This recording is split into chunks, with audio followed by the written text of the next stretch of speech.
wants to tame me. You can't catch me on the run, cause I'm gone, yeah. I blaze trails, set fire to what's behind me. No, I'm never looking back, I'm on the run. I could only ever be what I'm made to be. It feels good when I'm living on the edge. Watch me now, roll like thunder, gonna sacred ground. Can't stop me now, I don't give up and I won't back down. I'm a force of nature, can't be contained. I got lightning running all through my veins. Watch me now, watch me now.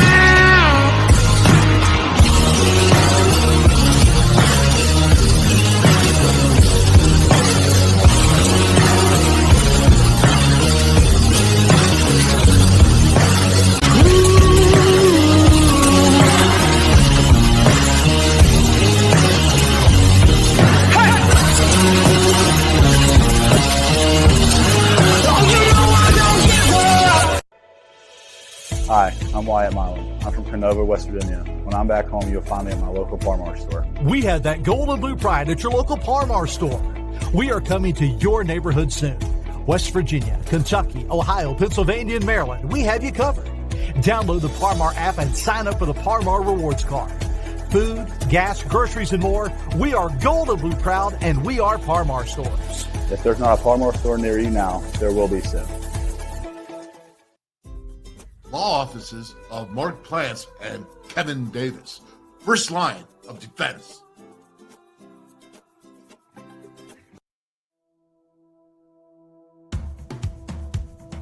Big Box Beverages, the world's tastiest portable punch, as seen on Shark Tank. Buzzballs, ready-to-drink cocktails. #1 single-serve premix brand in the U.S. Buzzballs, have a ball. And have a ball, because that's what Mountaineer Nation did on Saturday night. Have a ball, although maybe not so much in the beginning or middle, but they did at the end, and Mountaineer Nation was celebrating. And this Mountaineer team, this gritty team, this team of themselves that was picked 14th to begin, and now they're looking like they're a lot better than 14th, and who knows what they can do, where they're going to go from here. But we are here to talk about, welcome everybody to the WolfMan's Call. It is Monday. It is October. It is the 2nd. I just remember just waiting for that Penn State game, just building up every day, talking about Penn State. And here we are. The Mountaineers are 4-1. A lot of stuff going around college football. WVU, now the talk is, are they 14th or should they be in the top 25, right? That's the question going on right now, and a lot of things happening. You know, there's a lot of adversarial stuff going on for the Mountaineers at the same time with all the good stuff and the fight, and, you know, it's kind of it's a Mountaineer team. I mean, it kind of is, man. And we talked about blue collar. We talked about, you know, smacking and being that nasty team, and you're seeing it with this. You know, we talked about Neil Brown having to coach a certain way, in our opinion. In my opinion, I'm talking about me. I'm not talking about anybody else now. All right, it's having to do, and I see him doing it, honestly, and I see him doing some things that truly I think is different than in the past. Maybe he would admit it, maybe he wouldn't. But that's what I see, knowing him like I have known him in the past. And what I see this year, I see differences. And I see him with intent and purpose. I see him talking physicality, doing a camp for physicality. And I see him doing a lot of good stuff. Some stuff I still scratch my head, but I'm sure when I was head coach, others said the same thing about me. But we have the panel today, and it is the Fabulous Five panel, if you include me today. But we got a new one, we got some old, and we're just going to start out, man. I'm so excited, fired up to talk about this. But let's start off with our author and historian, Frank Fear. What's up, Frank? Hey, I'm doing great, Wolf. Everything you talked about during the summer, man, it's in front of us now, and it's just great. All right. Excellent intro, by the way. Thank you. Very much about that. And let's just go right to the newbie here. And that would be, he's not newbie because this is David Miller. David is West Virginia I. Stands for WV Illustrated. You think you should all know it. Now it's turned into like Golden Blue Nation. But this is one of the man. He is the founder, co-founder, whatever you want to call him. But he was there when it started. David, how you doing, buddy? How you doing, David? Did he freeze?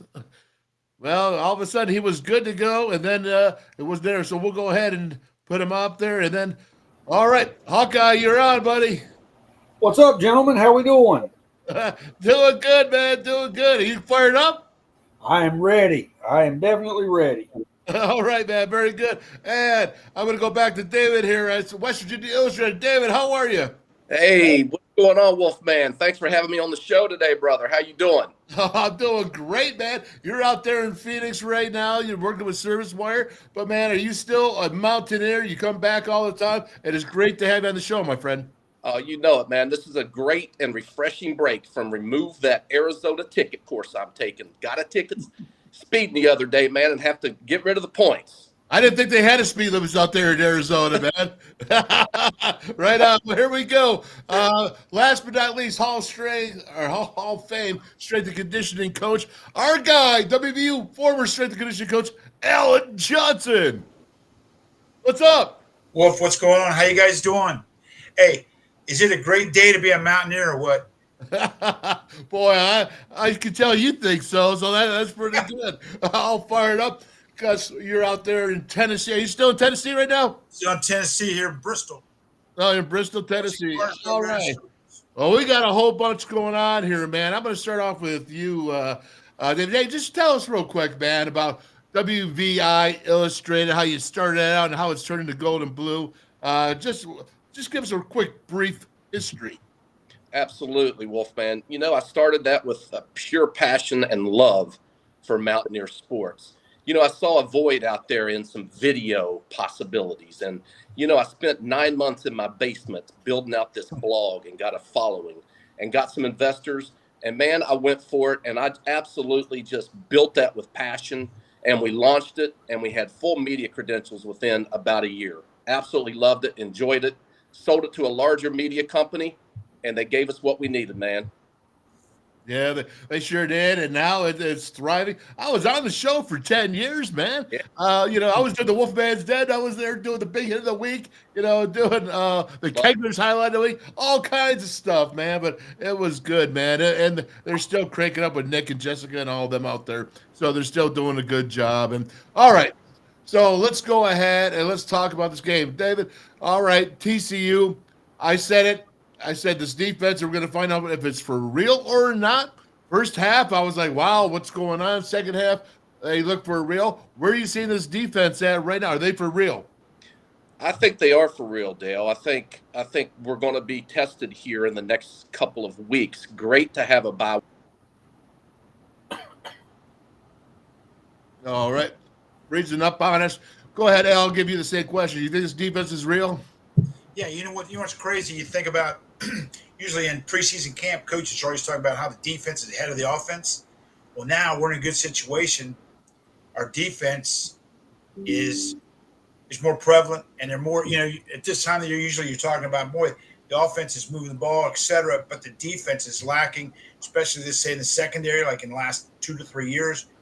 But now I think the defense is tired of taking the brunt of the jokes and the abuse, and they've stepped up. And I think it helps our offense because it kind of sets the pace and tempo of the game. Yeah, no doubt. All right, David, go ahead and finish what you were saying about the defense.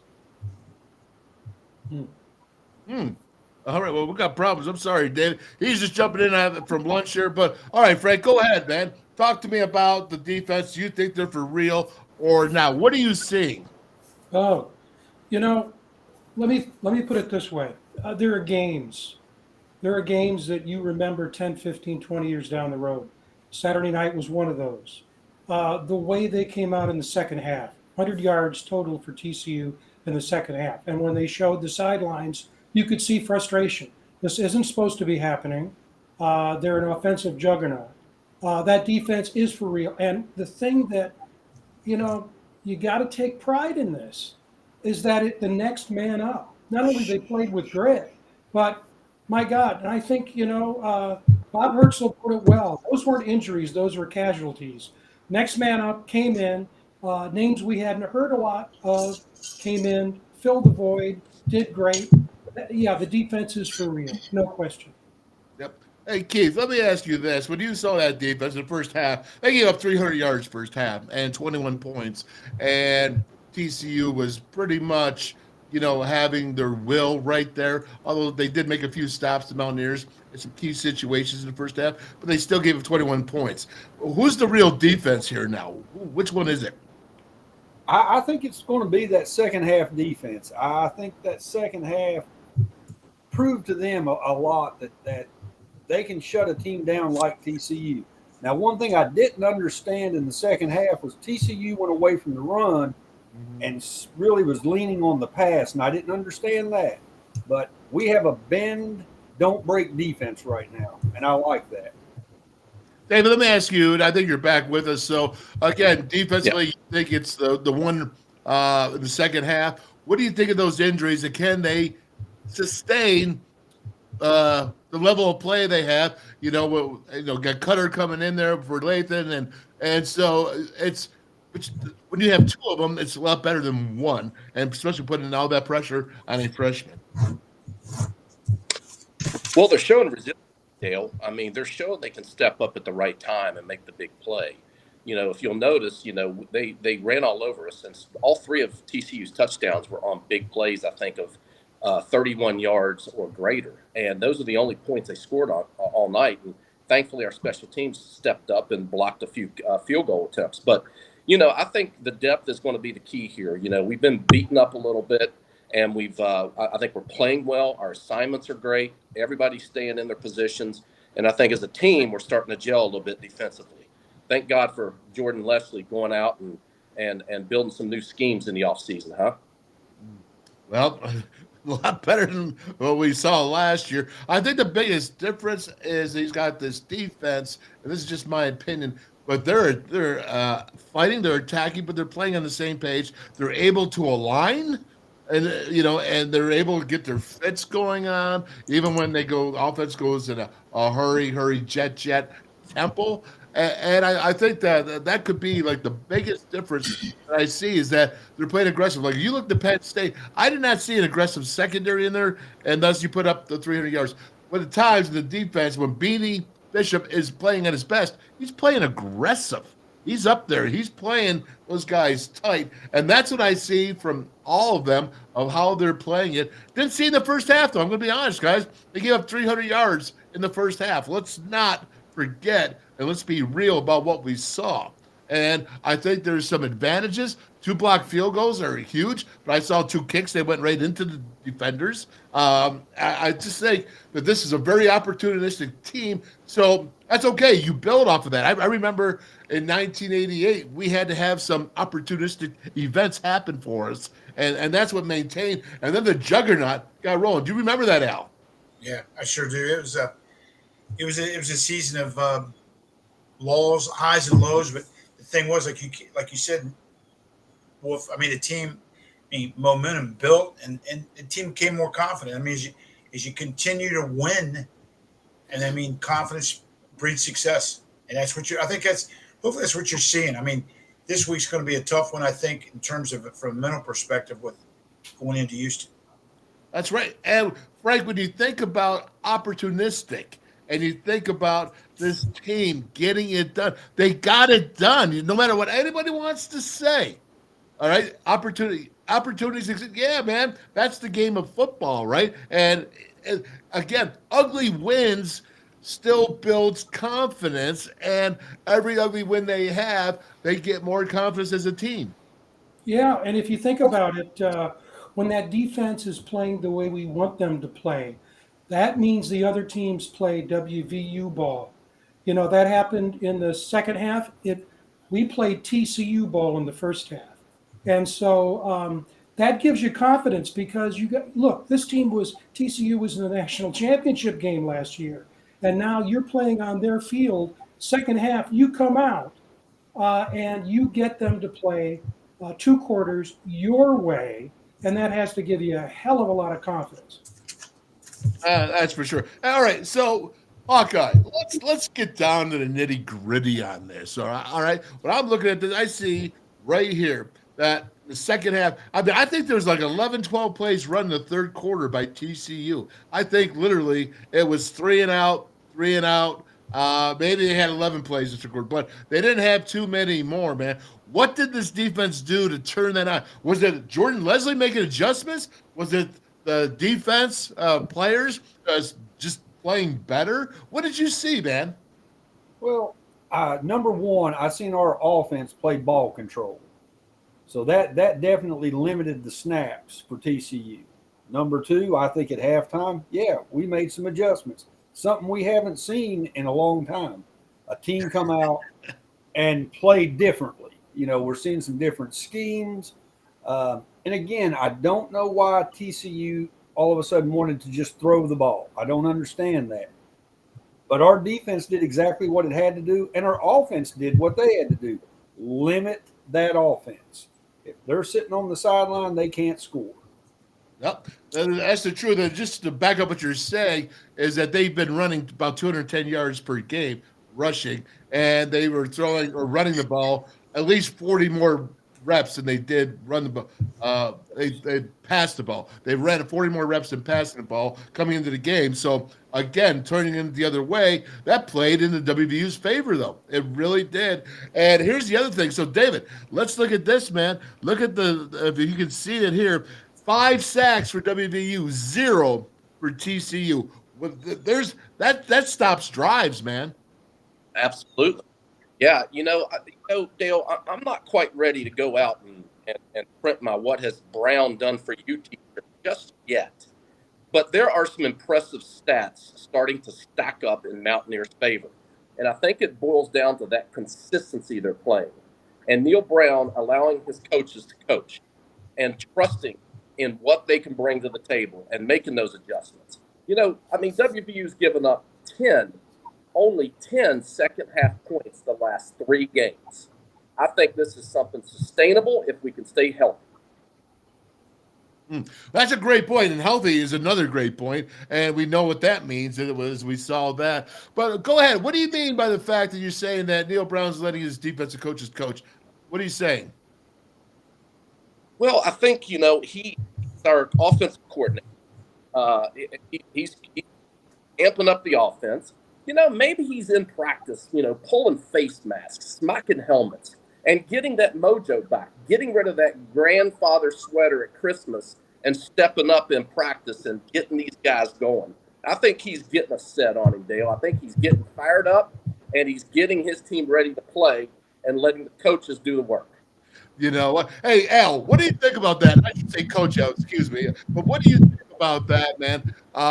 Neil Brown maybe getting a little bit. I like this Neil Brown. I like this Neil Brown that's challenging others and walking around, like he's a little bit pissed off. You know what I mean? Walking around like, you just stepped on my toes, dude.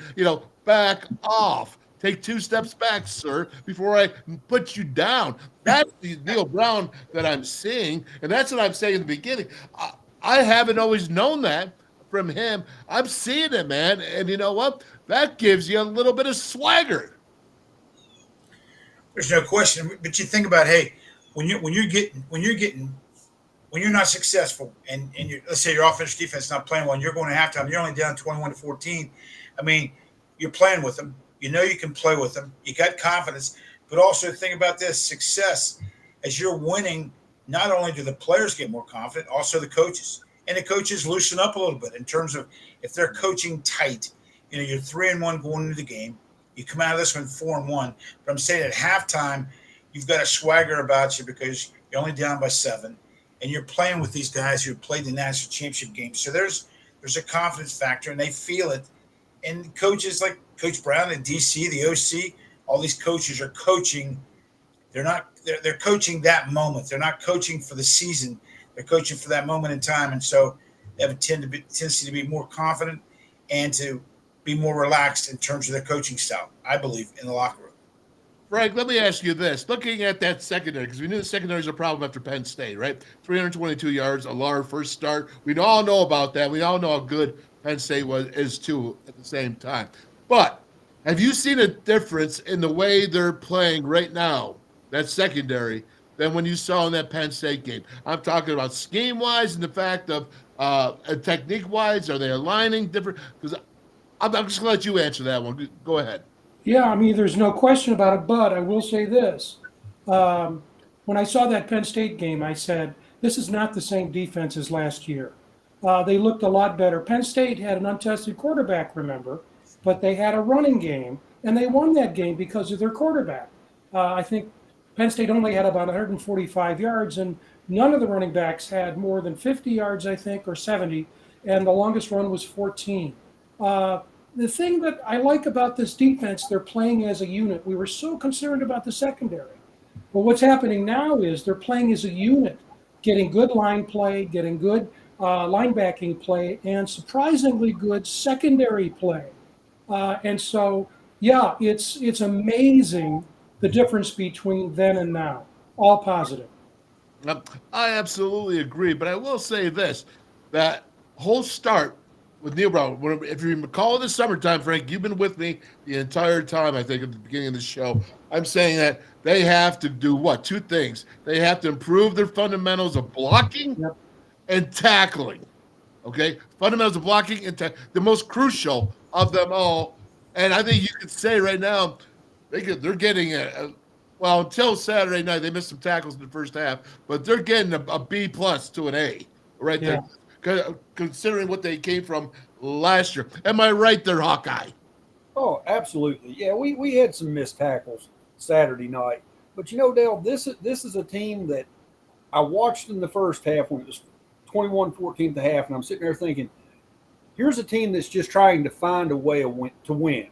And that's what it looked like for most of the game.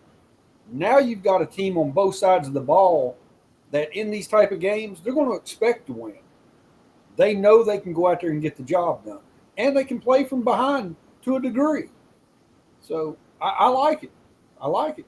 Exactly. And David, that's what builds confidence when you're sitting there and you're fighting and you say, you know what, we didn't play very good in the first half as a defense, but we're only down by 7. So let's go out there and let's just go out there and kick it. And then you add on there seeing two of your teammates, you're especially on the defensive side. One, Aubrey Burks went down. Now it's good news. Good news. Everything is good with Aubrey Burks, but that's scary. And then you have Lathan going to Trey Lathan with that ankle that was the bone was sticking out. And here these guys are. And did it actually bring them together? Was it a catalyst to bring them together and play harder? But some teams would fade away from that. Not these guys. They played harder.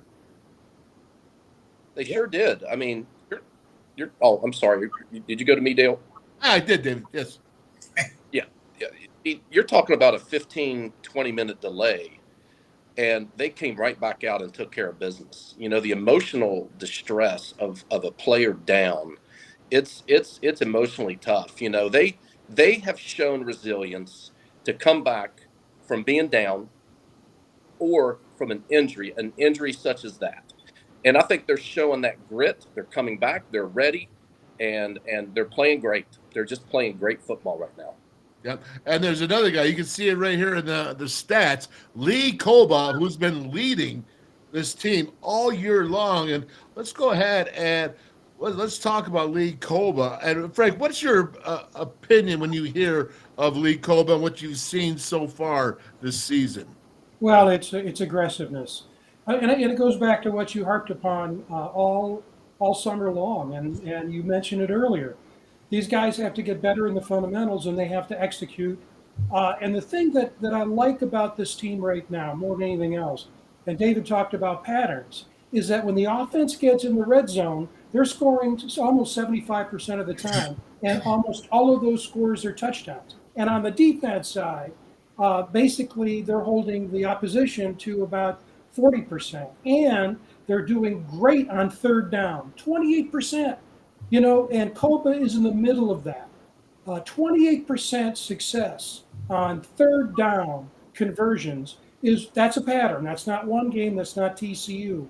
And so what I really like about this team, just to reinforce what David said, there are patterns emerging, And one of the patterns is when adversity strikes, and it happened twice with both guys being carted to the hospital, that team came out stronger than before those injuries. It was just amazing to see. All right, there we go. Let's hear for the man himself, Lee Coma, who I absolutely love, by the way, just so you know that.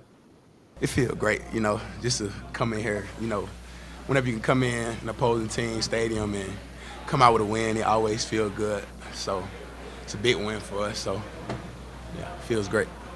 Well, first of all, I put that in there just so we can look at his smile, because it's an infectious smile, and that's a happy camper right there. But here we go. Let's listen to this one. We just bowled up. We realized that, we didn't have the best first half as the defense. So, we came in at halftime, realized that we had to play harder, in order to win the game, and that's what we did.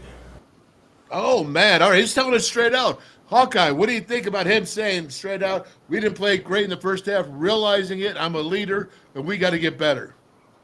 Well, it tells me that obviously they didn't go in and start pointing fingers at each other. and he's a guy that's kind of been, I guess for no better way to say it, he's kind of been forced into a leadership role. I don't think that he was a natural born fit to be the leader of that team, but he was kind of forced into it. And I'm sure that he had something to say at halftime. But he's right. They bowed up. They realized that they were not playing well. They got their heads together. They went out in the second half and got the job done. They played a hell of a game in the second half. Al, I don't think he was smiling like that at halftime. What do you think? I guarantee he wasn't. Again, you know what? It's the better teams, better team culture you have, better chemistry at halftime. I mean, guys are getting after each other. I'll tell you what. I mean, I've seen it for so many years when you've had just very poor first halves and you barely got off the bus to show up. But I've seen some guys just get after each other and get in each other's face and see if they would respond to the challenge. Like, we're getting embarrassed out here. I mean, we're not playing the way we're capable of playing. The other thing I think is unique in what you guys have brought up is we're talking about Neil Brown talking about preseason camp, Dale. Remember how he talked about we're going back to fundamentals and everybody kind of like, ha, ha, ha. Hey, here's a guy that's in his fifth year. I mean, how humble you and the humility you have to even acknowledge that publicly. Number one, most coaches in their fifth year fighting for their lives or fighting for their job would admit we're going back to basics in the fifth year. I mean, not that you haven't emphasized the fundamentals up to that point, but to me, I mean, that speaks volumes there of what kind of person, what kind of coach Neil Brown is. Boy, I tell you what, you brought on a point. Dog, I can't argue that one, man. That is a humbling experience to realize that their defense last year hit rock bottom. I mean, we all knew it. We all knew it. David, you knew it hit rock bottom. Frank, you knew it. Let's go ahead and finish up the last one here, Lee Coma. David, I'm going to start out with you. As being a leader on the team and, my teammates, I'm pretty sure they looked at me to make a play. And that's the guy that I want to be. I want to be the guy your teammates look to when you need a play to make it. So it felt pretty good just knowing my teammates just had faith in me and, was with me all the way through. So that felt pretty good. David, there's nothing like the fact when you go ahead and he's talking the talk, but he walks the walk. First off, what a happy guy, huh? I mean, he's just happy. What a lovable guy. What else do I need to say? 8 solo tackles, 1 sack. Yeah, there's no doubt about it. But a total of 11 tackles, he had a sack. And Frank, what do you think about that, man? Well, I think his demeanor says everything. These guys are a really together bunch. You can see it. They care about each other. They got together at halftime. We can do this. The last second touchdown in the second quarter was a shock. It's just fantastic. And I just want to reinforce what Hawkeye says. It takes both sides of the ball. And we had time of possession 7 minutes more. And you're absolutely right earlier what you said, Wolf, and that is that, they only had, I think it was 9 or 10 plays in the third quarter. WVU had 20. And so it's so simple. If you've got the ball, unless there's a miscue, they can't score. And that's the real key to West Virginia. Ball control, time of possession, and a tough, gritty defense. And so far, 4 games in a row, it's working like a charm. So far it is. Hey, Dale, Yeah. I got to leave quick, but I want to say one more thing. Turnovers, no turnovers and penalties. Those 2 things are key this year for the Mountaineers, especially against TCU. Well, you know what, David? That is all discipline. Discipline, man. Yeah. And that's the difference. Discipline. When the guys are listening to you and they're going out there and doing it, and that's all part of that whole mental attitude of physicality, blue collar, doing what you have to do to be victorious. That's the difference, in my opinion. Yes, sir. Well, listen, guys, it's been a pleasure. Wolfman, thank you for having me on the show. I'm thrilled. I hope you have me back again, but let's go Mountaineers. Let's keep it going. Keep the pedal to the metal. All right. Well said. David Miller, everybody. Hey, remember, he started WVI, baby. Still my favorite. I worked 10 years with him. Love it all. Thank you, brother. Take care. Yes, you take care. All righty. Okay, so let's go ahead. I got Neil Brown hooked up here. Get Hawkeye off there, the hot seat there. We'll go ahead and I love the hot seat putting you guys on there. All right, here we go. Neil Brown. Proud of a Excuse me, this is from Saturday. football team as I've ever been, and what a huge win. TCU is a really good football team. Team that they won a lot of those games last year on their way to the national championship, and I have a ton of respect for them. I have a ton of respect for Sonny and really the staff that he's put together, and they do a great job. And this was a fight. And we're a team that's kind of built for ugly football, for fights. Oh, Al, do you hear that? Ugly football for fights. What do you say? Hey, all matters when all the ticks are off the clock, and it shows a dub. It doesn't. Hey, it may be ugly, but it counts as a win regardless. Hey, how many people listening or watching or on this panel right now would have thought after 5 weeks you're tied for first in the Big 12? How many people? I mean, seriously. Well, a lot of people lost a lot of money probably if they were betting against West Virginia to be 4-1 at this point in the season. Well, no, actually, because I keep taking West Virginia with the points. All right, so I'm actually doing well because of cover 2 data, baby. Cover 2. Thank you for the self-promotion for cover 2 there. But regardless, all right, so Hawkeye, let's go. What do you think about what Dale just said there, man? Well, first of all, I got to say, Al, I am one of those. I did not expect WVU to be sitting where it's at, and I couldn't be more thrilled. But with what Neil said, you know, we've all seen these teams. They win ugly week in and week out, and this team is physical, guys. Surprisingly enough, this is a physical team. They're not the most overskilled team, but they fight. They're physical. They're imposing their will on the other team. I love it. I can't say enough. I'm thrilled. You know, I'm going to say this. Okay, Frankie, this goes to you now, and I love this. But I'm thinking of Mike Lockhart. I'm going to tell you the truth, man. He was lazy as lazy could be last year, and maybe, he just the light bulb hadn't gone on. Maybe he didn't understand it. But when I say lazy, I mean, I watched him on 15 reps. He never gave any of this effort. Now he's out there. He's running around like a doggone, I'm going to say it, with a chicken with his head cut off, except he's got his head on and he's making the right plays. But he's that frisky. You're absolutely correct. One of the concerns we've all had, you've talked about it a lot, we have too, that the impact of NIL and the transfer portal, that players are playing for themselves. 3 and 4 teams they'll transfer. But Lockhart, the transformation in him is amazing. I was looking at the data. I'm looking at him now. He scored a 70. He was graded out a 70 on Saturday night. That was like 3rd or 4th on the team. He not only played well, he was a leader out there. And so I agree. And, he's not alone. I mean, he is absolutely not alone. And that's why I think this team is special. They're playing together. The offense, the defense, and, I think Hawkeye put it very well. Maybe not the most skillful team, but boy, are they playing well together. No doubt. Here we go. And we have a really tough team that's really close, and it's a group that's grown together. Our back's been against the wall. Nobody's believed in us. You know, I don't want to hear anybody that's on social media or, oh, yeah, I saw them being 4-1. Nope, the only people that really believe are us. And I felt like that as we went through spring, summer, into fall camp, we had a team that was capable of winning close football games. All right. Al, I like this guy, Coach. I love this guy. It's a bunker mentality. It's a bunker mentality. It's us against the world. Nobody loves us. Nobody cares about us except for our families, our teammates, the people in this building, in this program. And I tell you what, that's like earlier in the summer. Hey, I think the best thing to happen to this team to be ranked 14th preseason going to the Big 12. I mean, and the thing is, they're playing for each other, and there's one heartbeat.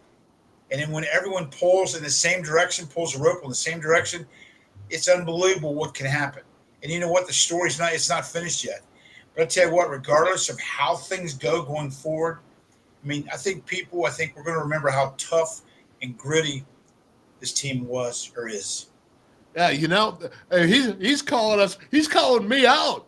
That's what he's doing, and I like it. Go ahead, Neil Brown. 100 to you, man. Call us out. Call everybody out. Now, I'm going to tell you what I said. I said, you got to do this if you want to win. But I sure as heck did not know that he would be able to do it. I did not. Hey, Wolf. Yeah. Hey, you think there's an increase in the amount of athletic tape that's being sold in the state of West Virginia today? Yeah. You know what else I think? Yeah, I do. I tape ankles up for all those bandwagon jumpers. They're now jumping back on the bandwagon. They've taped their ankles so in case they have to jump off again. You know what? Hey, listen, I'm going to tell you this. Those guys, they go up and off, you know what I mean, back and forth just by the roll of the night and the roll that you watch on the game. You never know. But Hawkeye, let me ask you this, man.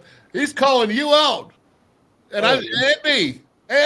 So but again, I didn't think they were going to be 4-1.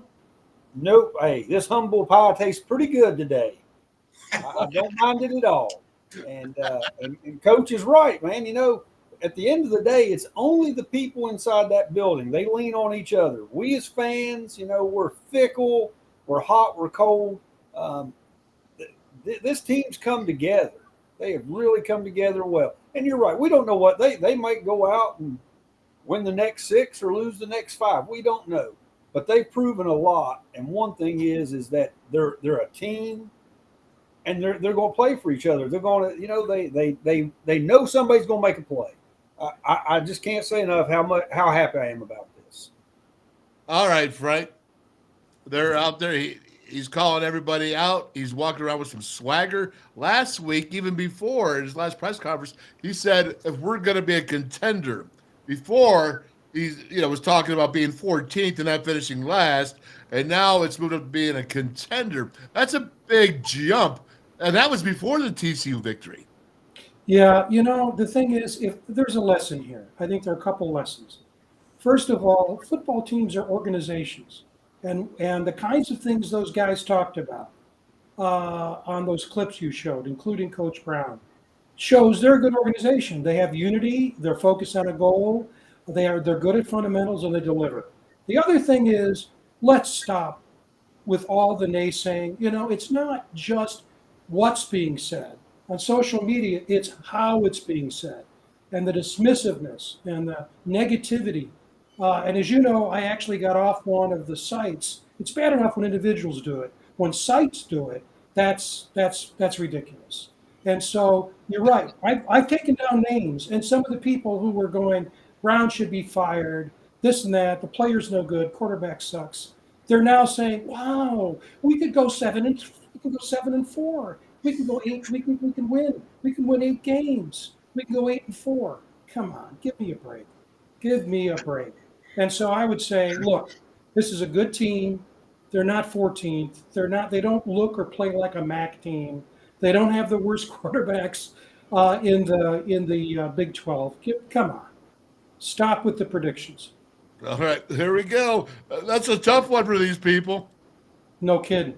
and that's what we've been able to do. We've been disciplined. we had, 2 penalties tonight, and it's because we play the way you're supposed to play, and it's clean.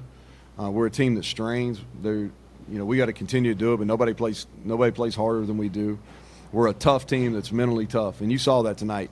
We had multiple guys go out, and hopefully, and those guys, we had a couple guys that are going to have to stay here overnight, and we've gotten some positive reports on those guys. But you saw the true mental toughness. There's nothing harder than seeing somebody really get hurt in this game and being able to bounce back from that. All right, Coach Johnson. We talked about discipline, talked about lack of penalty. Let's talk about that discipline that he's talking about and what you see on this team. How do you see it? We know about penalties are really good. The lack of are really good. What else do you see out there? I tell you what I see. I just right now at this juncture in the season, and what you're seeing is, this isn't a team loaded with 4- and 5-star players. It's not. You know what? And I think the credit, I don't care if the season ended today and you're 4-1, this staff, I think these players, the strength coach, Mike Joseph, what they've been able to do as far as development's concerned. I mean, people don't realize on the outside the amount of distraction, the amount of turmoil that's going on constantly with the transfer portal. So now, you've got players that are coming in that have never been on the team. For them to be able to mesh this team together in a short amount of time with the amount of kids that are coming in, going out, how do you do that? It has to be a culture. It's taken a while to get to this point. Obviously more, it hasn't happened as fast as everyone would like. But I'm just telling you, the amount of development and where they're at now and the way they've brought some of these kids along and they've, and think about this, Dale. Think about when Don Nealon was here. It was West Virginia against the world. No one believed in him. You had kids coming in and played in the early 80s, 90s that no one else recruited. And then they end up being starters for, and you're beating other people with 3, 4, and 5-star players. All right, that's right. No, you're 100% correct.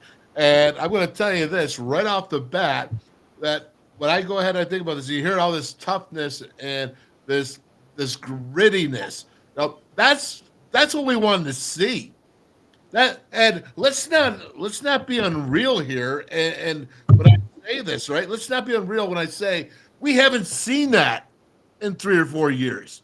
Okay, so yes, I'm fired up, and yes, I'm there with these guys, but it's also been a call of almost demanding it. That's what it's taken. And when you think about that, Hawkeye, we've almost had to demand it because it has not been there 2 or the last 3 years. This type of attitude, this type of mentality was not there 2 years. The last 2 years guaranteed it. Absolutely, it wasn't there. And Dale, me and you have beat that drum. We've really spoken our mind and called. We kind of called this team out on this show. Maybe Neil shows this show on Sundays and it resonated. I don't know, but you're exactly right. We're finally seeing this, and as Coach put it, Neil had to humble himself and step back and say, "Hey, we got to get back to basics." We're seeing the result. I think that Neil had to get back to basics, and he did. And this is all positivity at him. And I'm saying this because I give kudos when kudos is supposed to be, but I'm going to call you out. Like in the game, I'm tweeting out there, and you're like, dude, when you don't cover the quarterback, when you got a guy like Chandler Morris, who's number 2 in attempts on a team, and you're not counting his number to run, like that second touchdown, okay, that's a problem. All right? That's a problem. You need to cover that. And that's what they changed from the first half to the second half. Absolutely. They start accounting for the quarterback. But, yeah, how about we start out? Again, you can have big constructive criticism, but you're not sitting there hating on people. I do not hate Neil Brown. If people actually knew, I'm actually been very good friends with Neil Brown. But there comes a time when you have to go ahead and coaching job, and I would expect anyone to say the same thing to me. If I wasn't getting it done, He's 500 right now, 26-26. If I was not getting it done, I would expect somebody to call me out. Frank, would you not? Well, I'm glad you said it, constructive criticism. And that's really important. I don't see a lot of that. I see just criticism. And, just following up on what Hawkeye said, people don't understand, and they really should. Putting a program together at West Virginia is different from putting together a program at Southern Cal or Ohio State. And still everybody expects you to win, but you've got to get the right guys. And what I see out of this team is there are a lot of character guys. They're guys you'd want to pal around with, want to have as family members, and they've united, and they're good football players, right? And on the outcome side, and you and I talked about this earlier, Dale, Neil is still doing well nationally in recruiting. He's in the top half of the Big 12 for next year. Third, if you take out Oklahoma and Texas, that won't be in the Big 12 next year. And they're starting to win. It takes longer. And so you have to be patient and trust the climb, trust the process. And it's not going to be immediate. Boy, you say that, man. And wow, a lot of flashbacks go right on there. There's no doubt about it. But let's go ahead and let's hear it from Garrett Green. Oh, yeah. It would help if I actually turned his volume up. And here we go. Hey, guys, you know what? If it wouldn't be the Wolfman's call if I didn't screw up. Just remember that. I think that I was pressing too much in the first half. That's something I have to continue to get better at. I was pressing too much, and then in the second half I kind of just let it fly and let my guys make plays for me. As fired up as I am, I keep going back to this. Is that this guy has never completed 60% of his passes in the game. And you know what I love about that, Wolf? What? You want your team not just to win, but how they win and who is playing. You want West Virginia to be a blue-collar, hard-nosed team, and you want this team to fit. We're not arrogant. You hear what he said? The first thing he did was be self-critical. Yes. And then he talked about his team. He wasn't scripted to say that. It's not about me. He's not beating his chest. Look what I did. We won. Or I got us to win. It was really about team. If people can't take pride in that kind of profile in a state like West Virginia, which is blue collar, tough, I don't know what. I had a conversation with Mike Rollins over the weekend, and both of us exchanged that we were in tears watching that game at the end.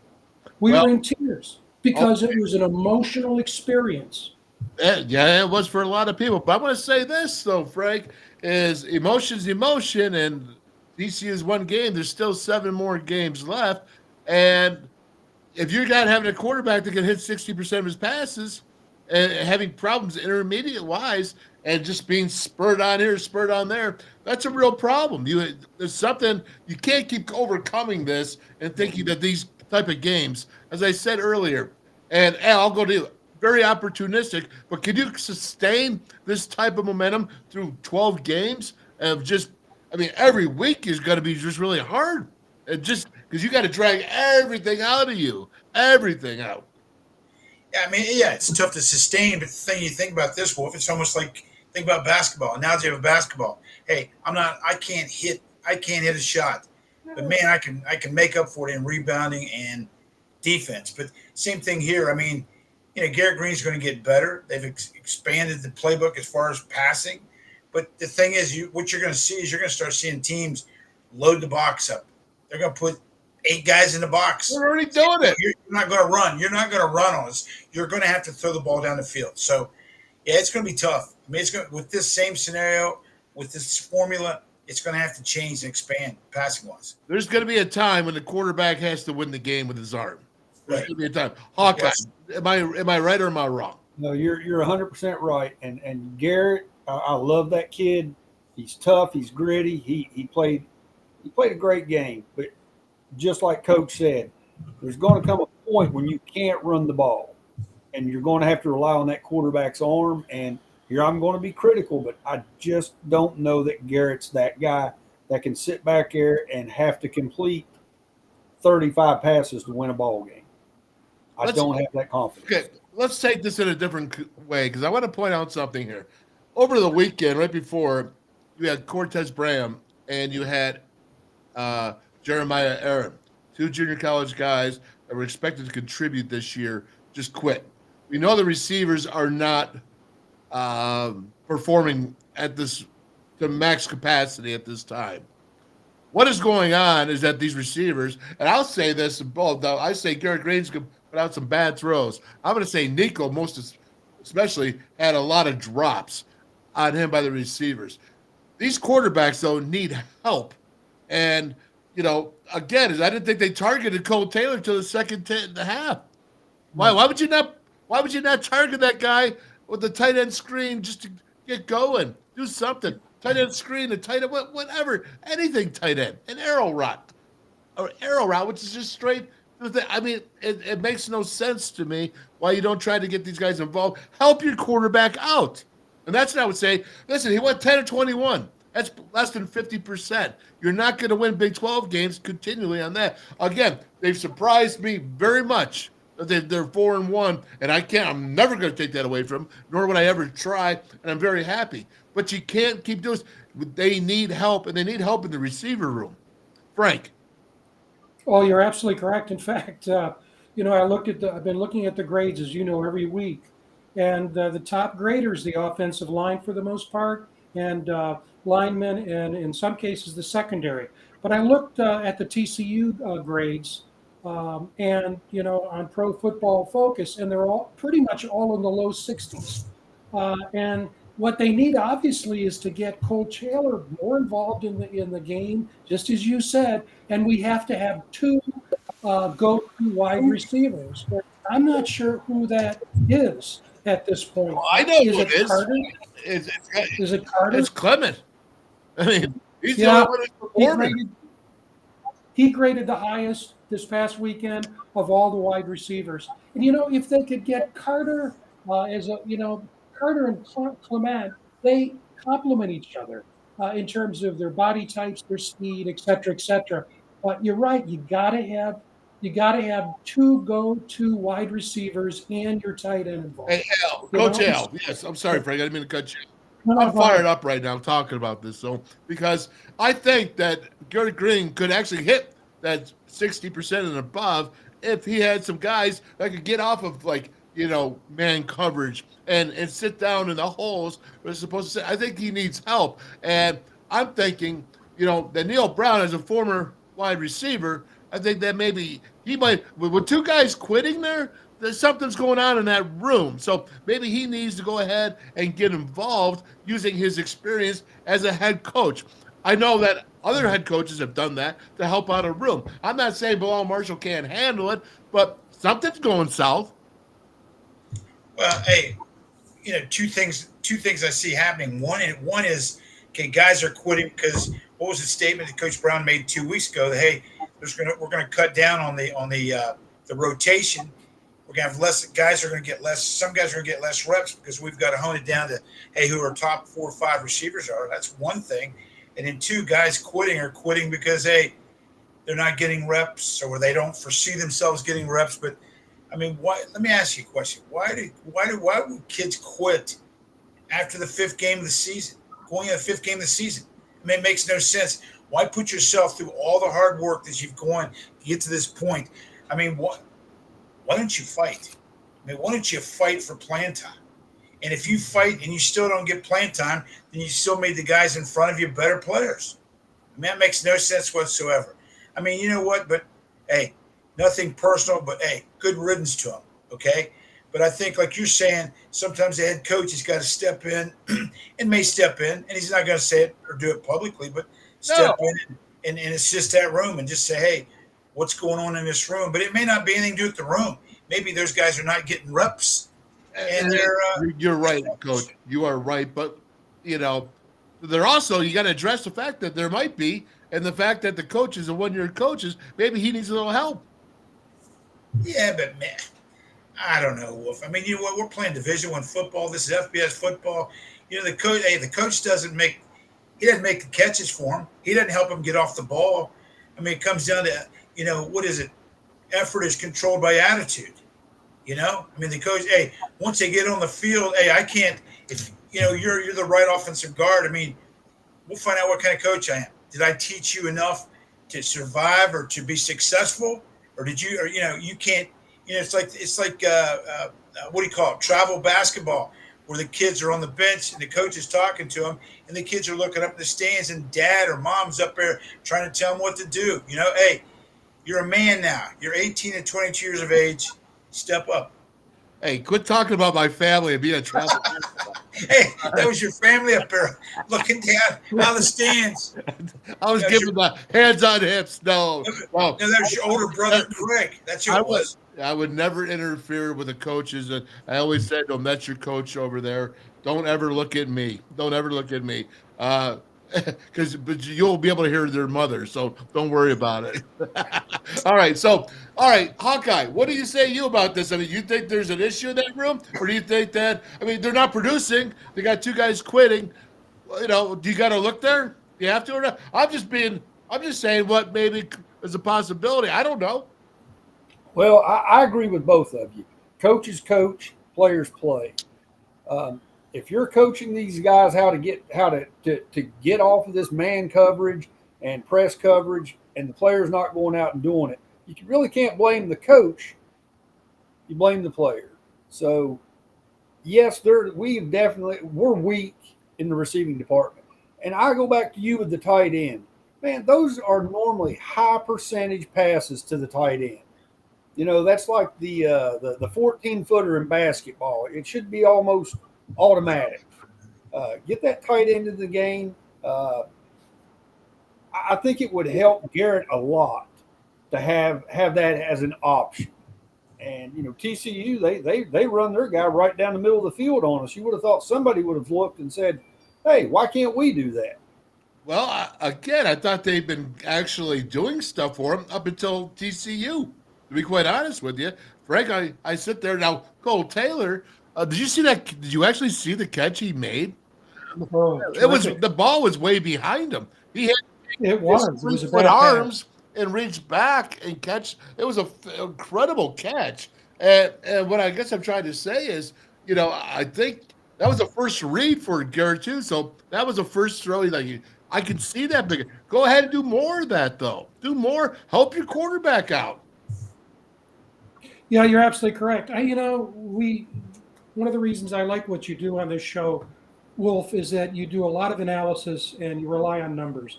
If you look at what happened on Saturday, when you look at how we graded out on our pass routes run versus TCU coverage, the TCU coverage was 20 points higher. And our line play was better pass blocking than run blocking. Now, if you put those two together, that says, hey, is the problem the quarterback or the problem with respect to the receivers? I think it's a little bit of both.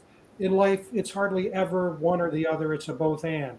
But the fact of the matter is, going back to what we're talking about, the theme is you can't expect the quarterback to do it alone. That pass offense has to upgrade. And I think going back to what Hawkeye said, coaches coach and players play, is the players have to step up and run better routes. They're not getting enough separation, and the numbers are showing that week after week. All right. Well, Hawkeye has to go. He's got a game to go do, and we're going to go ahead and let him get out of here. But I know I told him only 40 minutes, but guys, as always, it goes a little bit longer. I will tell you. Let me ask him here. There he is right there. Let's see. Well, are you done? Well, I was getting ready to say I'm going to have to jump off here. I got to go out here and try to control these filthy, mangy animals for a few hours, but I love it. All right, last question then, right here, Joey. Is C.J. Donaldson running timidly? Is that to me? Yep. Robert, you got to go. Okay. Yep. Well, here's what I seen Saturday night. Number one, when first contact's happening in the backfield, that's tough on a running back. He can't get ahead of steam. He did look like he was running slower to me, especially when we brought the smaller back in. I can't think of his name right now. He looked like a water bug. White. Right. White, yeah. Jaheim White. Yeah. He really looked like he was carrying the mail. CJ, I think, is running hard. It sometimes it's just the holes aren't there. So I'm not going to be critical of CJ. I think that kid plays as tough as any running back in the country. All right, Coach Al, what say you? He may be hurt. He could be hurt. I mean, they're not going to announce it. I'm not going to put it out there if I'm a coach, but I mean, he may not be 100%. I mean, you may think, hey, he's not hitting as hard, not hitting the hole as hard. He's not driving his legs, etc. But I mean, he could be hurt. So I think let's see how he does this week. All right. And I say, Frank, if that's the case, if he could be hurt, maybe he is, maybe he's not. But isn't it a coach's job to know that? Yeah, you know what Joey's saying is that I've heard probably 20 times, and I agree with him. He's not the same CJ as he was last year. That's the what. I think there's a lot of evidence it's the what. You look at his numbers, but we don't know the why. He may be hurt, as Al's speculating. It may be something else. I don't know. The thing that to me is mystifying, you have one of the best offensive lines in the country, experienced, quality guys. Frazier may be the best center in the country. He is the best center in the country. He's just unbelievable. They're all great. And so that's what I don't get. It's not as though I don't trust the offensive line. That can't be it. So I don't know what it is, but we're talking now about what does WVU have to do to be successful going forward. And I think we've hit on a couple of them, and that is that receiving core has to upgrade. And CJ we're a running team, and you can't expect the quarterback to be your leading rusher every game. It's going to bite you at some point. And CJ, to his credit, overall, 4 yards plus, a little bit over 4 yards plus. But this is what I see with CJ. He's 240 pounds, okay? He's at least 9 pounds heavier than he was as a freshman. All strength. I mean, I saw him over the summer. He looks like a rock chiseled, right? I mean, that's CJ. What I see is I don't see him accelerating, all right?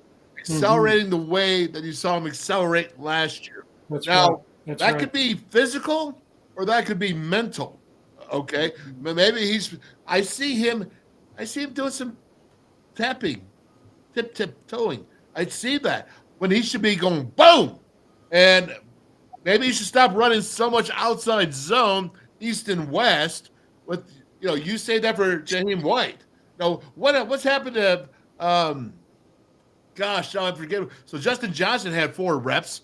All right, where's he been? Jalen Anderson. Where the first 2 games he was running really hard. Where's he been? I mean, I haven't seen him much at Texas Tech, but I haven't heard Neil Brown say anything about him.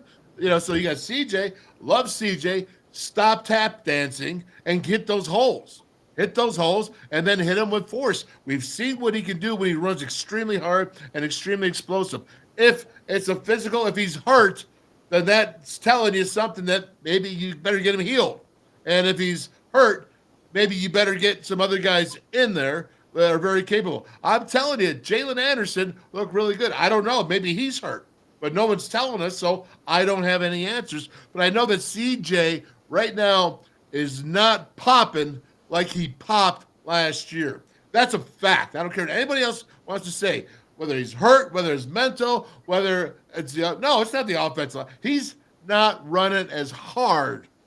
Even in the first 2 games, he ran harder. First 2 games, right, or 3 games. Pitt game, he ran hard. Not Texas Tech. So again, it could be a men. Some of these guys start thinking, well, maybe I'm a dancer. Dude, you're 240. You're not a dancer. Okay, I want to be a dancing bear all day long, but when it came down to it, I was going straight forward, knocking guys back, or it was my butt to get out of there because Jacobs would have pulled me. I'm not a dancer for that way. CJ's not a dancer. He's not supposed to be a dancer. He's supposed to be north and south. Don't run east and west with the north and south guy. That's what I say. Al, what say you? Keith, you can get out of here anytime you want, brother. Well, I'm asking. All right, guys. Hey, it's been a pleasure, guys. I got to roll. I got to get up on the hill. All right, take care. Take care, guys. I mean, he showed power. I mean, why would you? I mean, him personally. Why would you change your game? It's all been about power and hitting the hole and just throwing it up in there. I mean, Stay in your lane. Stay in your lane. You're right, but you know these young guys. All of a sudden, they think, or they're running like Chuck Foreman or O.J. Simpson, and then all of a sudden they turn into a scatterback. Like, you're not. That's not who you are. I think sometimes, and I have a ton of respect for Chad Johnson, so I think he was going to get him straight. But I just worry sometimes that sometimes you think you're this when you're not that. Yeah, but what happened last year? What was before he got hurt? Us, Mountaineer Nation, did we ordain him? Did we declare him unbelievable? I mean, here he is, a true freshman. Joey did. I know Joey did. Yes. We anointed him. So now his value of himself may be higher than what it actually is, but there could be outside noise in his ear telling him that he needs to do this and he need to do that. And, go with the horse that brought you there. You know what I'm saying? Yep. What are you saying? Go with the date that took you to the dance. There's no question. Hey, I was going to say the horse that brought you to the dance. Okay, sorry. If you brought a horse to the dance, you're in trouble. That's right. All right, Frank. So let me go ahead and let you guys go, man. I'm going to let you go because we've already been an hour. But when you sit there and you see this backfield, the backfield, besides the offensive line, was supposed to be the strength of the offense. And we're not seeing a whole bunch of it. You heard Neil Brown say Jaheim White wasn't practicing hard enough last week before to get the reps by his teammates. And then you saw him get in there, and he had a nice play or two, and their nice run for 25 yards to one around the edge. But, where's the other backs? What are they doing? And why is it just CJ? And you can tell Neil in the press conference, he's not that happy with CJ. You can just see, it's almost a body language with him, or maybe it's the way he talks, but he's not terrifically thrilled about how CJ's run the ball. Yeah, going back to what I said earlier about football teams and organization. In any organization, if you're a CEO or a manager, you're going to have personnel that, what's going on now? This is not the same employee that I had 6 months ago. And so you have to sit down with that person and figure it out. So going back to what we talked about earlier, it's the players and it's the coaches. In some cases, it's the two coming together. Again, we are now looking at a ceiling for West Virginia that none of us thought was possible before. Not having Texas on the schedule is a blessing because they look really good. But Oklahoma is outstanding. And the other teams are good in their own ways. So for West Virginia to be all it can be, and that's what it's always about, trying to achieve your potential. CJ is absolutely critical. And I think you're right. It's a fact, what you're saying, Wolf. The question is, what's going on? You gotta identify it, and then you've got to solve once you know what the problem is. And we're gonna, the beautiful thing is, God, what a wonderful thing a bye week is. It came at a perfect time for WVU. So let's get it fixed before Thursday next. Yep, absolutely. Okay, Coach Al, what say you last thing? What do you want? How do you want to leave this? Tell you what, the bye week's coming at a great time. You're talking about C.J. Donaldson. The things we don't know, guys, is his prep. Is he preparing as hard as he did 5 weeks ago or this time last year? Those are things we don't know. I mean, it may not be injury. Maybe who knows what it is, but I know the bye week always comes at this point of the season. I mean, it's great, and you get momentum, and you just gotta, the thing is, like I said before, you got to cover the schedule. It's got to be one game at a time. You can't look down the road. You can't look down the road. I mean, you got one team, one focus in mind, and it's Houston. You know what? If you look beyond that and you thinking you're putting this in the dub column, we're gonna get bitten. And what's Saban call it? He calls it rat poison, right? You call it rat poison. We're never as good as we think we are. We're never as bad as we think we are. But the thing is that you just got to focus on the moment. Nope, no doubt about it. All right there, Frank. How are you going to finish this one off? Well, yeah, just to key on what Al said, you got Houston. Houston's not just another team. You got a former WVU coach there, and you've got two guys, both on offense, running back and tight end, that were on the team last year. And so that's really got to rev things up from an emotional point of view. They're going to go into that game with a hell of a lot of confidence. But as you pointed out, the panel has pointed out, there are issues that have to be addressed always. So let's see improvement next Thursday night. Got to be fun. And with Dana Holgerson, you know, guys, I sat at a table right next to Dana for 7 years on the coaching show. 7 years, and he even used to come into my segment of the Wolf's Den and talk. You know, the guy's very, very smart. He's having issues this year. I don't think he's a dedicated recruiter as he should be in a lot of ways, but his brilliance was brilliance in the what he did. And when we went 10-2 in the Big 12 at WVU, when he got his contract extension, that was the best coaching I ever saw Dana Holgerson do. I'm going to say this to you. This is the best coaching job Neil Brown's ever been doing, at least at WVU. There's not a question that this is the best job of coaching he has done in his 4.5 years, 4.25 years, whatever it is. Here, I'm just saying it flat out right now. It's easy to see, and I saw that. And Dana, I'm not saying this team's going to go 10-2. I'm saying this is the best job I've seen these two head coaches get. Dana back then and Neil Brown right now. And it couldn't come at a better time for Neil Brown than right now. All right. All right, gentlemen. Thank you very much. I appreciate your time. And Frank, maybe we're going to get a little more with you later on in the week for a little bit of Frank Fear Hour going on. We need some stats. We need some history. We need some facts, man. We need something to go on here. And Coach Al, you come on anytime, man.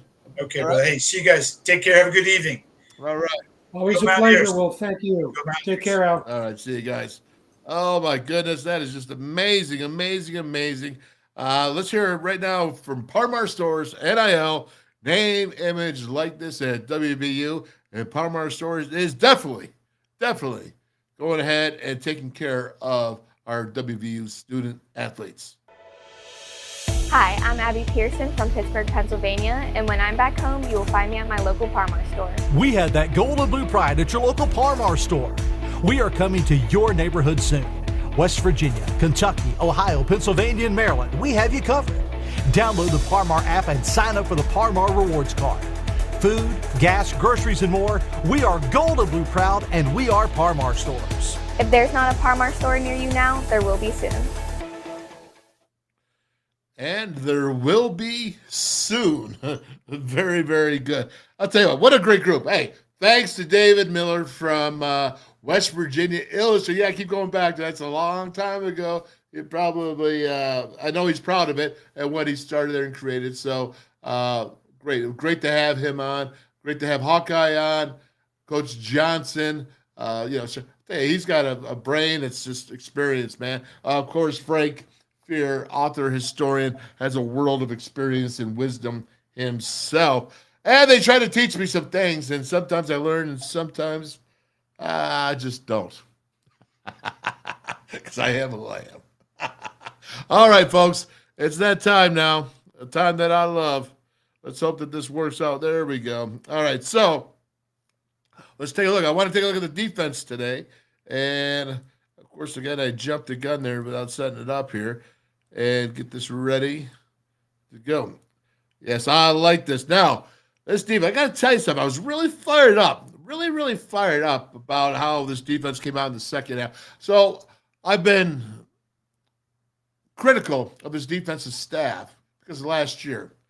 Not going to take it back for last year. Not going to take it back because they were bad. They were bad. Whether it was personnel reasons or no matter what, it was bad. And I will say this. I thought they were bad the first half, this defense. I would say awful, but they weren't good. 300 yards in the first half, 21 points. That's not good defense. So when you go ahead and you say the first half, but the second half, I'm telling you the truth. I tell you exactly how I feel. They played really well. And they took this game and they took over this game. They took over the game. No points. Blocked 2 field goals. Yeah. That was something else. At TCU. That's something else. Now, that's a half to write home about. That's for sure. Looking at it here, I'm seeing this and watching. Let's take a look at what we see here. There you go. You're coming up. The guy's in motion. What you going to do? You got to get it, the jet across the middle. Penetration. How about this? How about a Hershey there, McLean? Chocolate, right, man? I'll tell you what, he's making some plays there at the spear safety, doing some good things. You see him coming up. I saw Aubrey Burks making that versus Pitt, and Texas Tech making some big old tackles. Again, that's real big right there. How about Ben Cutter, number 15 there, huh? How about that? How about getting in there, bud? Yeah, freshman. I can't tell you, how difficult it is for a true freshman to play at a linebacker? That's a physical spot. That's physicality. That's huge. Huge. Okay, watch it right now. There you go. Oh, look at that. Oh, man, what's going on? This is what I told you about. This is what I'm saying. Is what I say is you got to account for the quarterback. You can't give this up. You can't give this up. And then he's off to the races. Second most attempts on the team besides Imani Bailey, who was leading the Big 12. You see it as 3rd and 2. Oh, you got suckered in. There's no one accounting for the quarterback. And, in fact, I think we need to do more of that if Garrett Green's ankle is okay. And if Nico, if he gets there, if his ankle's okay. Whoever's quarterback's ankle is okay, but we need to do more of this. This is what I'm talking about. Pull that thing, Reed, and get out there. Oh, that was a total sucker right there. Sucked it right in, and you don't account for the quarterback. Running quarterbacks will do that to you. It's coming up. Look at that. I mean, but it was 3rd and 2. They were trying to focus on the inside, stop it, but you got to account for the quarterback. And that's all I tweeted out there. And somebody said, boy, I must really dislike Neil Brown. And the schedule I did not dislike Neil Brown. I'm saying is that they need to go and coach the best coaching they've done, and that's what they're doing right now. Right now, they're 4-1. The season is still 7 games to go minimum. Hopefully, they make it to that 6th game. They win that and more, and they're off to the bowl game. But again, I'm not going to change. I'm not going to apologize for what I said this summer that they had to do, because that's what they did. And it's kind of exactly what I said that they needed to do with physicality, blocking, tackling, all those things, discipline, penalties, all that game management, right? Is that they needed to do that in order to win. And that's what they're doing. Kudos. Love it. Thank you. Neil Brown, walking around with a little bit of sweat, a little bit pissed off in his neck. I love it. I want more of that from Neil Brown. More of it. And look at, I like this, man. Oh, yeah, here you go. Tommy, right? Tommy coming through, penetrating. You can see him up here. He's number 3. He's going to just blow right through the guard, the center. Obviously, they screwed that up, but there he is. TFL, man. 9 TFLs, and that includes the 5 sacks. 9 tackles for losses. That's pretty darn good. You can see him here. You like this? This young man, he makes plays. He's only coming over from Kentucky. He's only, I believe, he's a redshirt freshman. Listen, guys, it's not that you make all these big plays all the time when you're young, but when you see that they make big plays, when they can actually finish a play like this, a TFL or a sack, when you see that, which Toby did in Penn State, okay, big game, right? When you can see that, that means they're probably going to be special. Because once they get it all together in their age and their strength and their quickness and all that together, and that means that they're going to be special, like Cutter, unfortunately, Lathan, who was playing so well out there. I loved him too. I mean, I was like, man, that's a great Will. That's a great Will. I was shocked. A redshirt freshman and a freshman playing there in the game. And God bless Trey Lathan. I mean, he's going to be all right. So he'll be back next year. All that God willing stuff and good stuff. But again, these are the guys that can make plays when they're young like this. Man, it's usually a good sign. I love it. You got 1st and 10. It's 21-14, 10-14. The defense shut it down in the second half. That's why I'm showing the defense today, man. Proud of these guys. Proud of the effort, toughness right here, and recognition. Remember, look at that. Again, there you go. Check it out. You got Cutter. I tell you what, man, he doesn't even wear D-pads. Oh, my goodness. Coming through, crashing. You see Tommy there. Good. That's TFL. Again, 9 TFLs. That's something good. Something's cooking right there in the neighborhood, right? Oh, this is not so good here. How does this hole get so open? That's not good. Let's check it out. All right, so you're seeing you basically got a 4-man defensive line. You got 6 guys in the box. You see up here, it looks like Lance Dixon. He's trying to straddle. This is what I talk about, straddling that box. 1 foot in and 1 foot out. And it makes it tough right here. But let's see here. There's too much of a hole. Look at this hole here. Now, that's a misfit. There's a misfit going on right here. And this is in the third quarter. Now, again, defense played extremely tough. But they did come back to make it close, right, with the field goal. So what do you want to clean up? I want to clean up. This is a misfit. That's not gap integrity right there. All right? That's something you want to improve on. Now, look, you got to get these guys here to come make this hole. It's too big. No one's taking the gap. And it can be better than that. All right, he gets hurt. We're not going to talk about that. Poor youngin. Don't worry, man. You got lots of love. You got lots of time here. Get healed and get better. But you can see right here, that's got to be gap integrity, and somebody's not there. And it's wide open. All right.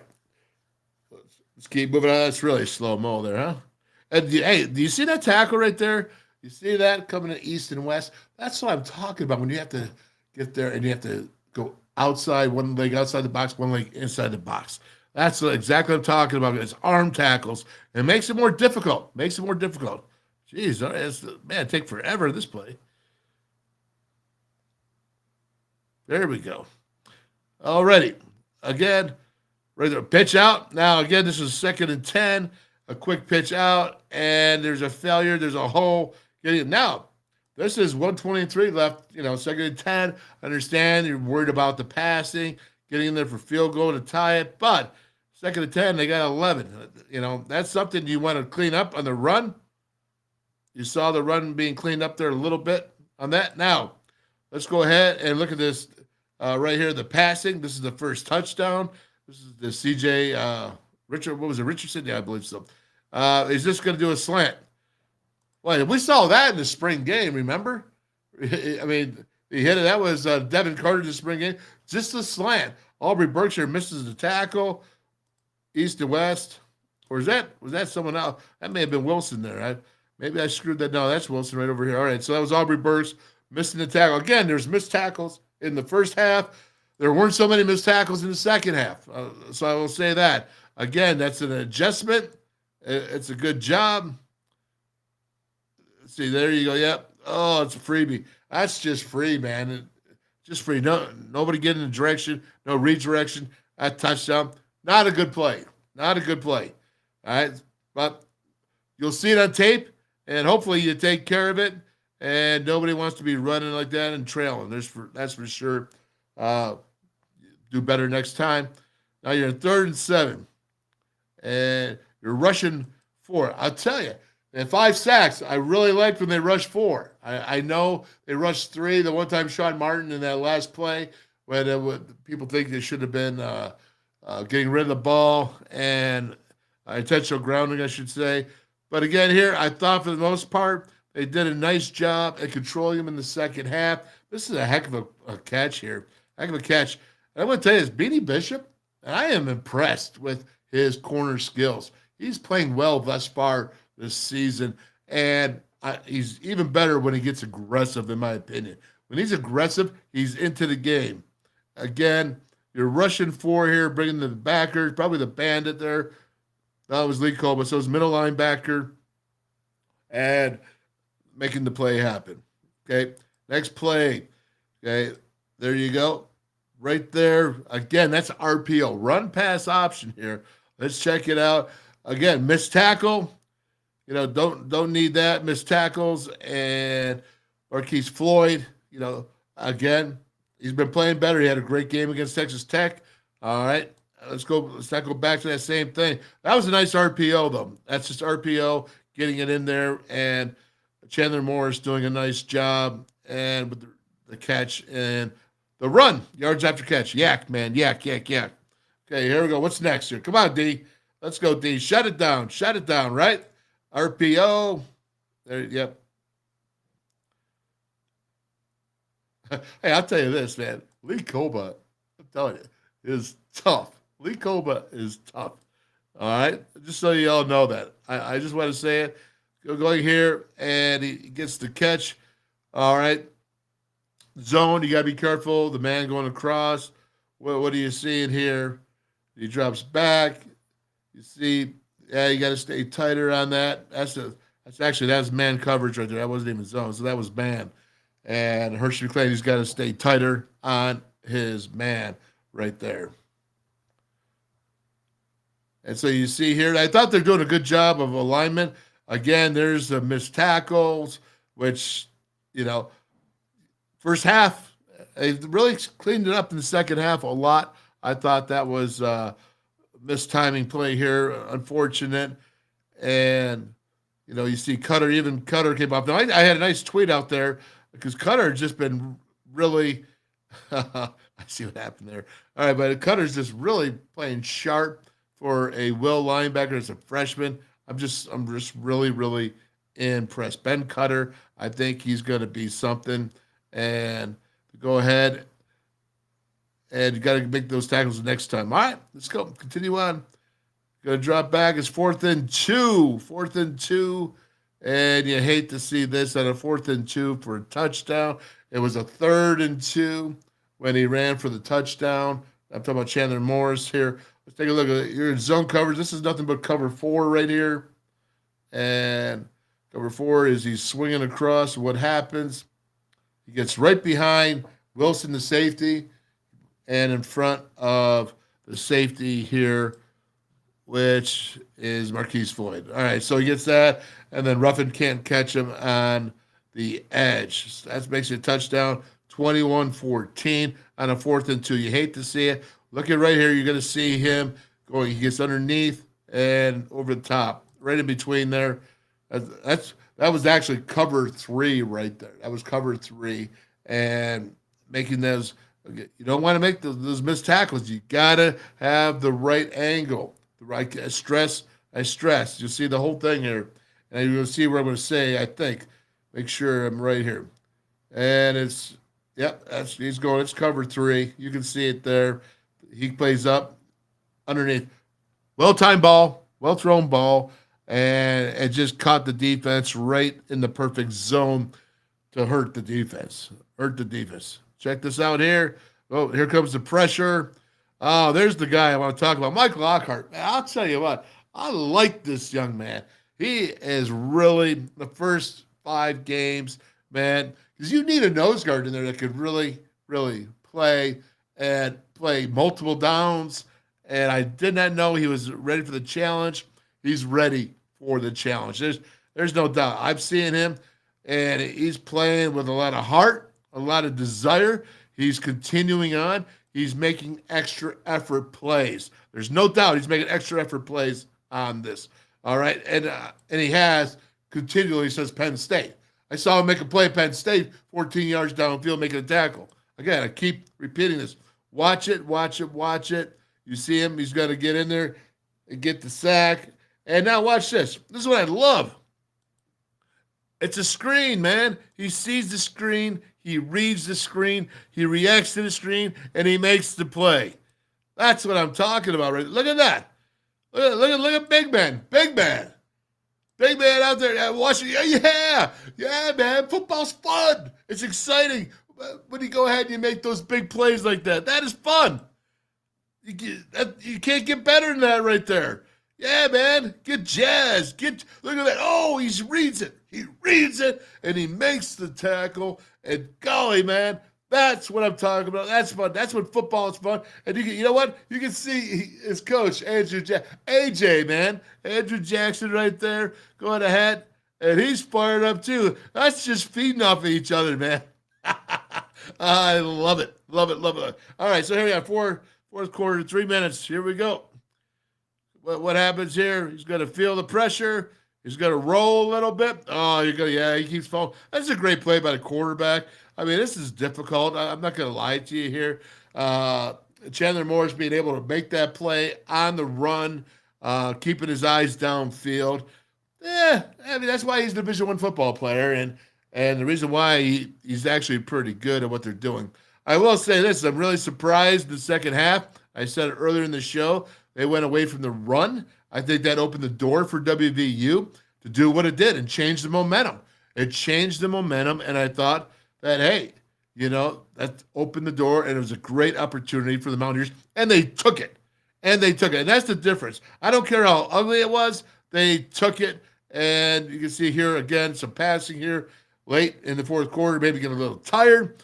But, the point is that this defense just keeps fighting even when they're moving up here to the 40-yard line, moving the ball, 2 minutes left.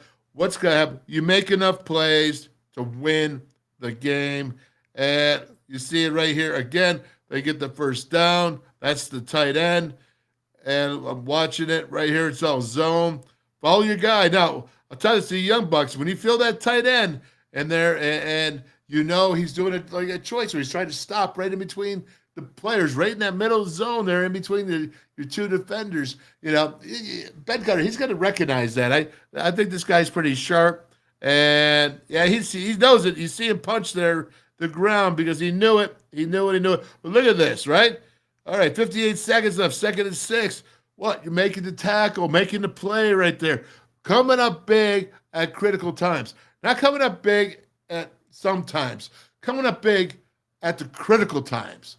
That's when you got to make the play. When you got to make the play, that's what I'm talking about. Critical times right there. And you can see this here. Again, you know what they're doing? They're rushing 4 dudes, man. And they got Tommy right there. You got Barrett. I mean, I'm looking at it, but you got 4 dudes. That's why I love at least a 4-man rush. I love a 4-man rush, all right? At least always, because you're keeping them honest. And here's the nice part. They go ahead and they take the lanes. Now you're going to say, I already admitted this. Yes, I know Sean Martin, great job. Great job. But I love a 3-man rush when you can hit the quarterback and sack him, all right? Even though they took this away, I think this actually ultimately pissed off Martin to block the field goal because they took his sack away. I think he said that in his postgame. And, yeah, he gets through here. But, yeah, you know what they do, though? This is really cool. Now, if this wasn't so late in the game here, I mean, if you want to think about this quarterback could run outside and absolutely lose contain on this. But because he had to get down the field, I feel like it was 3rd and 7. So game was coming to an end. But if he actually ran, it may have actually been better. But what has happened here is you see Sean Martin working the edge of the offensive lineman. So often you see the defensive lineman, they run right down the middle of the offensive lineman. Don't ever do it. Why? You want it, the edge. Okay, I'm stronger here. If you come right down the center of me, I'm strong. Boom. Ew, be strong, right? If you come here at my edge, I'm not so strong as here. Now I just got this to fight. I'm not strong doing this. I'm strong doing this. I'm not strong doing this. Same thing as arm tackling to the east and west. It's the same philosophy, right? The same reason is that I'm not as strong east and west as I am north and south, right? Well, that's what happens here, and that's a great job by Sean Martin. Woo. I guess he wasn't down. I don't know. That was a weird play, but people saying intentional grounding. I don't know. I can't see it. Oh, look at it. Oh, there's the first block. There. Who's that? Mike Lockhart. Oh, my man. I sat the boy. I'll tell you what. I can't wait to see him. Give him a big old bear hug, man. Saying, you're a Mountaineer, brother. You're a Mountaineer. And, yeah, getting it done there. Good job. I think that was again, I don't think this kicker's having a good night, but I don't care. It's getting the job done. And that's what they did. There's Sonny Dykes, not happy, man. And here you go. Well, there's a guy, Sean Martin. We have his grandfather, Duck Riley, on the show quite often. And here he is. And don't chase it, brother. I know, man, you're all jacked up. And you're probably saying, oh, my hand hurts because that hit pretty solid. But get away from it. You know what I mean? Get away. No chicken dinner on that football. Run away. Watch it again here. I love it. And this is critical. Making a play at the critical time. And that's what I see this team. Do you see Marquise Floyd going right away?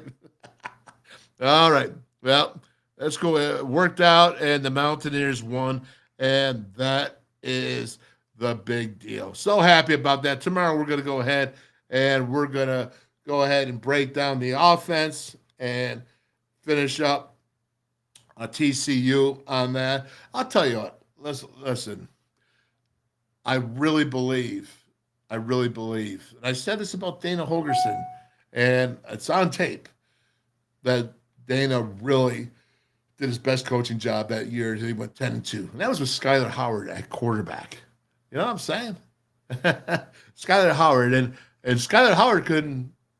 He struggled. Just say he struggled with the intermediate ball. Boy, he could hit those long balls, and he could hit the short ones, and he could run. And he went 10-2.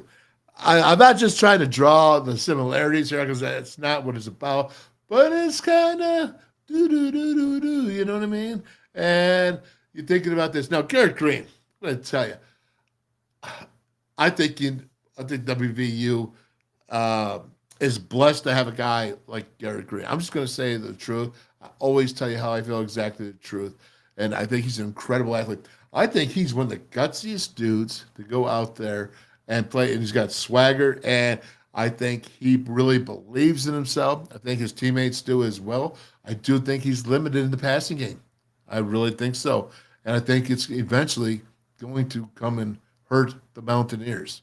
And we'll see. And if I'm wrong, and I do not want to talk bad about a Mountaineer. I'm not going to. But I'm just saying I think that's going to be an issue if they don't get it straightened out. Maybe the receivers can help him a little bit. Maybe he can get a little more accurate and work his feet. Maybe he can get better as the season goes on because he's getting that more experience. Maybe that will settle him down. Maybe he won't push himself so much as he said today in today's show. Maybe he won't do that so much. Maybe. So let's just go ahead and you got to hopefully work with what you got. I think you should help him out. Help out that man, and we'll see what happens from there. Everything that's done, I think it's great, man. I think it's great. Let's see. Let me see here. We'll finish out. And Joey Foster, what you got saying here? Wolfman, remind me how bad the D looked the first half. Wow, not good at all compared to after the adjustment. Yeah, but adjustments are good, Joey. Adjustments are good. It's not how you start, it's how you finish, right? Yep. It's all been good. I've been watching the other website. It's all good. I've been watching the other website. Not sure what you mean by that. And then we have here, awesome show, Wolfman. Yep, thanks. I appreciate it. And let's see, like a good teammate, I always stick with you to the end. All right, Timothy. And what do we got here? We all want Neil Brown to succeed. I love him a lot more compared to Holgerson. I'm glad he is winning. All right, Joey. Yep, I bet you are, man. I'll tell you what, that is fantastic. And we're going to go ahead and let's get this. Remember, I'm going to go ahead and do offense tomorrow and see here. But let's go with the network. Can't forget about my network because they mean so much to me. Let's get it jacked up here and throw them on in and up. Very good. Okay, Brickside Bar and Grill. There you go. Rob Davis down in Bridgeport. Eat locally, man. Love it. You got Mountaineer Tap House in Morgantown. Mel got you there. You got the Pitch Sports Bar and Grill down in Dunbar, West Virginia. Love that. Down there, great atmosphere. Route 22 Sports Bar. You got bottoms up tap system. You got the 1250-inch screen TVs.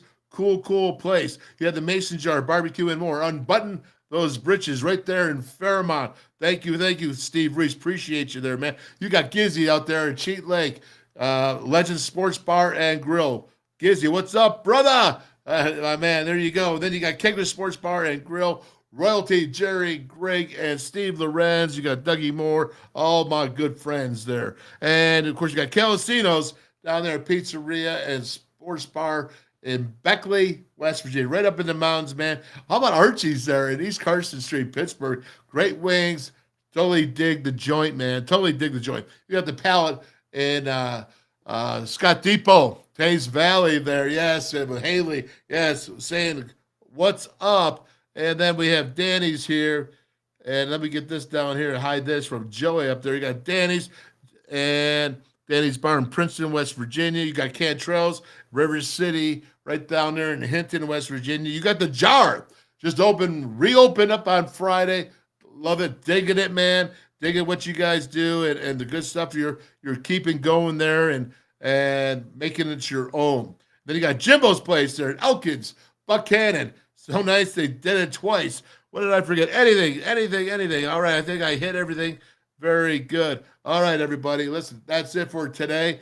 Mountaineers are 4-1. They need this time to rest and relax. And yeah, I'll see you tomorrow as well. Timothy, it'll be big. There you go, man. And we'll hide that up. And let's go ahead. Who is the best center in the country? Well, I think we all know that. And that, of course, is Zach Frazier. Hi, I'm Zach Frazier from Fairmont, and when I'm back home, you'll find me at my local Parmar store. See ya! We have that gold and blue pride at your local Parmar store. We are coming to your neighborhood soon.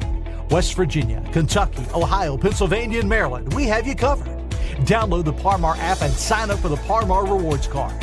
Food, gas, groceries, and more, we are gold and blue proud, and we are Parmar stores. If there's not a Parmar store near you now, there will be soon. Law offices of Mark Plants and Kevin Davis. First line of defense.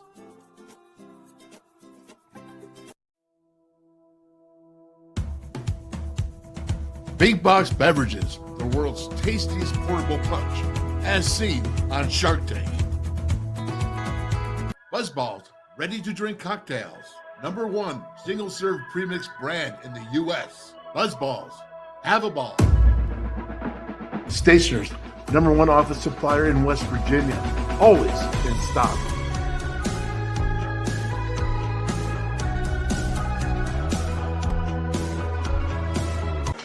All Mini, the anywhere, anytime chargers, powering a connected world. Never buy AA batteries again. Rechargeable 500 times plus. Paul Mini AA USB lithium battery, as easy to charge as your cell phone. Sustainable energy. Stay charged. Go green, save green. Feel the power of Paul. Order now at paulmini.com.